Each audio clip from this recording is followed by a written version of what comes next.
Welcome to Markel's podcast booth at Bieber 2025. I'm joined here today by Simon from Acturis and Martin from Markel. Welcome, guys. Thank you so much for being here. Quick icebreaker to get us started. So, top 3 Bieber essentials. Simon, you go first. Comfy shoes. Pass in the back. Comfy shoes. I've been walking around for 2 days straight. It's, it's a long old slog. So, yeah, definitely comfy shoes, top of the list. Mm-hmm. You have to pick something different. Electrolytes for me. Yeah? Electrolytes. Okay. Which is probably a strange one, but it's a good one to be fair. Yeah. Think of how much walking you're doing, the fact that you're probably not drinking as much water. I was going to say, I was just going to jump straight on that and go for water as and my it's like second. a really dad's answer that, but it is true. Like there aren't enough packs, around. It's, you have to keep wandering up to some of the insurers and just grabbing the free water that you get around. Yeah, it's and the only way everyone to always get has through. those little hangover pack things as well, don't they, which tend to have electrolytes in it. Yeah, they do. And some of the stands are doing fruit and vitamin drinks now as well. I've seen a fruit bowl on a few stands as well, actually, which is different compared to biscuits and cookies. Getting a bit healthier. Yeah, good choice. I feel like we need it. Yeah, definitely. And whether we do a joint third one, Simon, I'd always say coffee. So baristas knocking around, and coffee certainly, because it's a long old couple of days. So on that note, Simon, you've been with Acturis for 18 years. Yes, right? yeah, pretty much. Yeah. So not your first Bieber. No. Definitely been to a few. Yeah. So Chief Insurance Products Officer, responsible for kind of everything eTrade. Been at Acturis since it was pretty tiny. There was maybe about 40 odd people when I joined, and now 900 odd in the UK. So it's been an amazing journey. We've journeyed through kind of different stages of Bieber as well. Yeah. So it's been really exciting to be back and get to go around and meet up with everyone again. Yeah, amazing. Martin, how many are you on? I think I'm on, I've lost count to a certain extent, but anywhere between... Deliberately or? Yeah, kind of 10, 11, 12 maybe. Okay.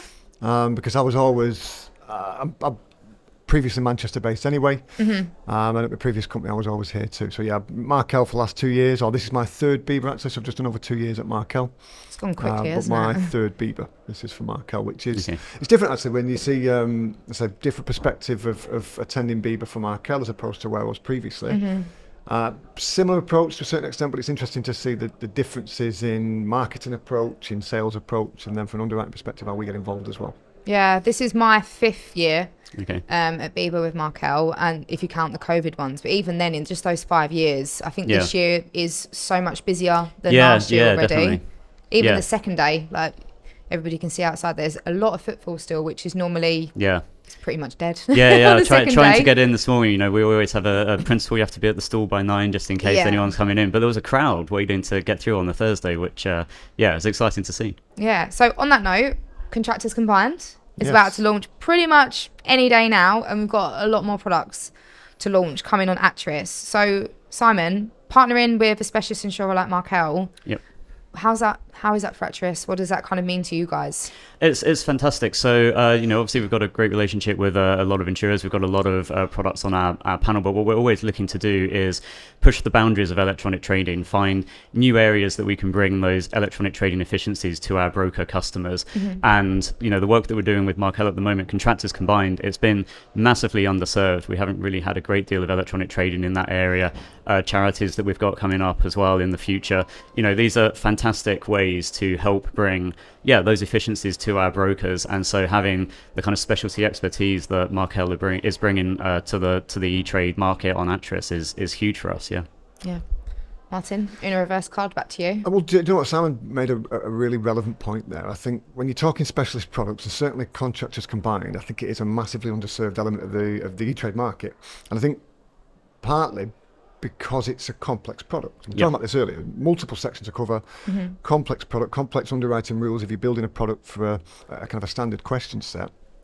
And I think this probably, it's long overdue from Markel's perspective, in my opinion. And I think we'll see other markets join that panel pretty soon, because again, I think what I've seen in the e-trading space in the last 5, 6, 7 years is a shift towards increasing the size and the complexity of cases that are e-trade. I think there's a misconception in the market, in my opinion, of what e-trade is. Most people, or a lot of people on the surface, think e-trade is it's low touch, no touch, it's simple products, it's sub £1,000, £2,000 premiums. But I don't think that's been the case for years. And I think we've seen that in broker behaviour and in insurers and MGAs and markets desires to bring efficiencies to the trading process. And I think regardless of whether the fact the product is complex, which it is, there's always an ability to digitise our eTrade up to a certain extent. So I think, it's underserved, but it's long overdue. Yeah. Certainly Markel comes to the table now, which I'm delighted with. But there'll be more markets that kind of serve that contract combined eTrade space later this year. I'm pretty sure, and into next year too. I completely agree as well, as you say, that it's about increasing that average premium, the type of risks that can go through. And it's not just about forcing it through, a kind of computer says no type approach. It's about how we can bring, additional efficiencies for underwriters to be able to look at those larger risks. And it's about how we can augment and help underwriters process that kind of business rather than just trying to force it through a system. Yeah, and with that, obviously, digitization and getting the specialist risks onto a platform like Acturis is very much front of mind for a lot of people. Do you think, how do we do that? So how do we change what we're doing today to kind of get away from the misconception, which is true in some cases, but generally a misconception? Is there something that insurers need to do, brokers need to do, or just the market as a whole? I think, do you know what? I think there's no simple answer to this, but ultimately, I think what we're talking about there, I think over time, you're talking about changing behaviour. Yeah. And you're changing the culture of and perception of e-trading. So again, we take Contractors combined, a complex product that isn't widely e-traded, is underserved. I think it's so you launch a product via Acturis for Contractors combined, and then it's not something that's widely e-traded. You've got to work at demonstrating that you can e-trade this product, and it's kind of it will take time. But again, I think the proof is in the pudding. You're only as... I've heard that phrase about 3 times today, the proof's in the pudding. It's all well and good as sitting here saying we can do this and we're going to e-trade this. Yeah. But I think we have to demonstrate that we can do it. And we only demonstrate we can do it because let's be honest, as a complex products and as your average premium sizes start to increase, you're going to see referrals. You're going to see something that doesn't quite fit the standard box. And I think this is where Markel as a specialist can add a lot more value than probably what we've done, than what the e-trade market does in general on the smaller average premium sizes, in bringing the expertise, bringing the capability to underwrite via referral if it doesn't quite tick the box. And then it's not even just that, it's then learning over time to, if it doesn't quite fit the box, to potentially adapting the box to a certain extent or changing your criteria to allow for slightly wider risk types. Yeah, and for us as the tech supplier, it's about what we can do to help maximize the time that underwriters have to spend time on those referrals, maximizing the productive time. So, can we bring in, additional data sources to help the underwriters have what they need? We're, trying to minimize rekey by having the connect distribution out to our brokers, as we touched on earlier. So, brokers being able to get that business over. In the Insurance Times survey that gets, published every year, one of the key areas of feedback is all around responsiveness of referrals, the amount of time that they have the ability to speak to an underwriter directly, and again, it's for us, it's how we can facilitate that as quickly as possible, how we can help your underwriters do the job that they are supposed to be doing, rather than wrestling with our system. Do you know what? It's a really and on that point, Simon, I think I think again, e-trading, people think just system, yes or no, black and white, yes, no. But again, all of the feedback, the majority of feedback in the Insurance Times survey that comes out links to the support provided by the team that sits behind the digital solution, which if you think about it, as a percentage of quote volumes or RFQs that are going through, in terms of how much refers, it's a much lower percentage than what automates, but I think the value that brokers perceive or require is linked to that smaller percentage. Yeah. And look, I'm not saying it's like the make or break. Well, right? you can't ignore the automation part, because that is massively important. Yeah. But in a lot of instances, an insurer or an MGA's e-trade solution is defined by the support that's provided when something doesn't quite fit. Yeah. So even though it's digitally traded, you're not gonna lose that personal relationship. No, exactly. It's about enhancing it. It's using automation where appropriate, and so it's all about maximizing the time that is spent on that personal relationship. Yeah. And do you want to touch a little bit on how Markel's doing that? Obviously, you just spoke about the Insurance Times survey. We are the Commercial Lines Insurer of the Year, #1 for the second year in a row. 5-star rated for service. So it's backed by your team, right? It's backed by the underwriters. It is, but we've got to take that. We've got to make that translate into the digital product support that we provide. And again, I think our idea for digital trading is to trade this. We're an SME business, Markel. Markel UK, we're an SME focused business. We're going to offer the same great products on the open market as we are via eTrade. Yeah.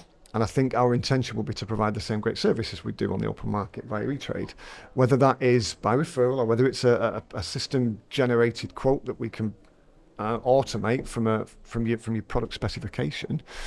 But our intention is to bring the specialism that we have and the expertise that we have in our product lines to the digital space. Because as Simon made a really good point then, the digital solution, the Acturis platform, really supplements the individual relationships and the expertise and the underwriting capability that we have. It doesn't remove it, because there's a misconception that you can remove underwriters. Not a chance. This improves the trading process, and it really supplements the expertise and the underwriting capability that we have. And that's only being exacerbated with, all the noise there is in the press around the rise of AI and what that can do to help automate. And I think there is a genuine fear that, that's going to completely replace the need for, underwriters at the lower end. But in our experience, that really isn't the case. To say it's all about what we can do to use some of those tech solutions to augment and help that personal experience. Yeah. So do you guys want to touch on that a little bit more about how AI and automation, sometimes it gets a bit of a bad reputation, but really it is helping brokers and underwriters, right? Yeah, I mean, from our side, we've got a dedicated data science team where we're trying to use that and use the data that we have to provide solutions that really are just removing a lot of the manual effort that a broker or an underwriter is doing. So to say, it's again maximizing that time that they have on the really productive tasks that they should be working on. So for our brokers, we have things like a file audit, which allows them to kind of scan across their customers to see if there's any potential compliance issues, missing documentation, things like that. Again, which otherwise would have taken ages for them to go through manually. You still need somebody there to actually check it, but it's a tool to assist. And on the underwriter side, again, about helping them spend the time where they should, we have AI services that kind of help you look through your referrals and see, which ones are the most in your appetite and things like that. So again, it's just providing tools to help that personal experience. Yeah, for sure. It's Martin, when you link it to underwriting, for me, it's not there really for efficiency gains. It's there to improve decision making. Yeah. And actually help the underwriter make better decisions. So again, it'll never replace. We're talking misconceptions quite a lot here, but this isn't. I don't think it'll replace underwriters, but I think it'll massively improve the effectiveness of underwriters' decision making. Yeah, and we've got a few AI products on the go at Markel. Do you want to touch a little bit on some of the stuff that we're doing to make it easier on our side to trade with brokers? Well, again, it's mostly the triage process. Again, when it comes to decision making and prioritising and understanding which risks to spend time working on. Because again, when you're talking manual underwriting, manual trading, it's exactly that. There's underwriters have to manually handle inquiries that come in. So actually using AI to help triage the kind of the original quote process, it all links to better decision making, because you can direct underwriters to cases that they're going to have more success with, or link better to profitability, or link better to our own product appetite, or link better to a broker relationship or broker partnership. And again, it massively improves and helps decision making, which in turn improves effectiveness. Yeah, amazing. So obviously, we've just been speaking a lot about AI and automation. It seems to get a lot of the attention in the press. What would you say is probably the next thing? What's the Bieber's theme is new era. What do you reckon is kind of the next new era in the digitization space? Interesting. Yeah, very good question. I mean, one of the key areas we're looking at in earnest is all around kind of document ingestion and how we can, again, take out a lot of the kind of manual time that is spent either rekeying out the documents or getting data transferred. So as we were kind of touching on at the start, is how can we keep pushing those boundaries of electronic trading? How can we give our brokers a kind of more seamless experience in those more complex areas of risk? And at the moment, there's a lot of submission documents going back and forth between brokers and underwriters, a lot of time spent reviewing those. So if we can work with a kind of improved AI solution to extract that data, more seamlessly transfer it from brokers to underwriters, again, it's just another way that will help them have that dialogue that they should be spending their time on. So I think that's a key area that we'll be trying to progress with over the next few months. Yeah, exciting. Yeah, that's an area that I think it's utilised in a number of different areas, but it's not utilised in the quote and buying process yet. Exactly. Yeah. And I think it's that genuinely. We personally, my previous company, we looked at something like this, but couldn't quite make it work.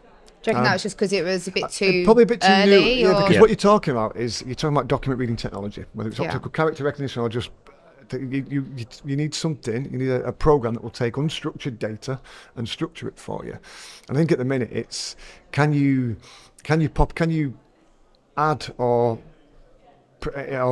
implement a tech solution that will take unstructured data from PDF documents and populate a question set, which will in turn produce an automatic quote.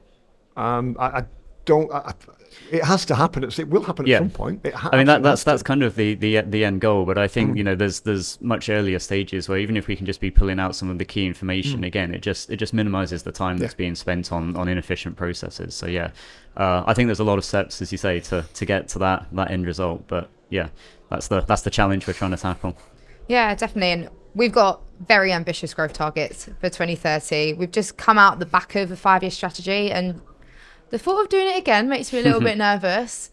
And we've got a lot planned in that. We've spoken a little bit about changing behaviours for brokers, but what do you guys think, obviously from the insurer side and the software side, insurers actually need to do in terms of changing behaviour to get us there? Because you've spoken a little bit around digital trading and the products and sometimes the view on those things, but if we don't ultimately change our view as an insurer to offer them to a broker, then they can't go and do it, right? Yeah. Change is difficult no matter what area you're looking at, and I think change with people is always the most difficult area to navigate. You change. We talked about changing broker behaviour before and customer behaviour. I think internally we've got to do the same thing. So this doesn't change internally because you're dealing with potentially people that have worked a certain way for a long time. And again, I sit here, I'm not sat here saying everybody's resistant to change. It's just when change is forced to a certain extent, I think it sometimes takes a while we talk about bringing people on the journey of change. Yeah.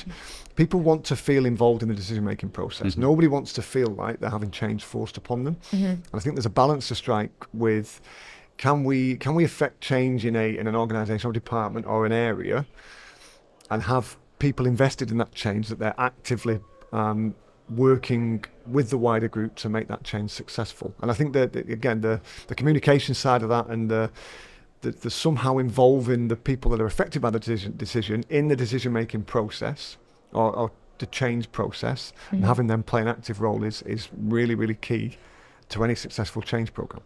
Yeah, I think that's a super important point. I mean, a lot of the time that we have discovered, especially as a tech solution being brought into a new organization, there's often a degree of skepticism or, we're talking a degree of nervousness maybe around that.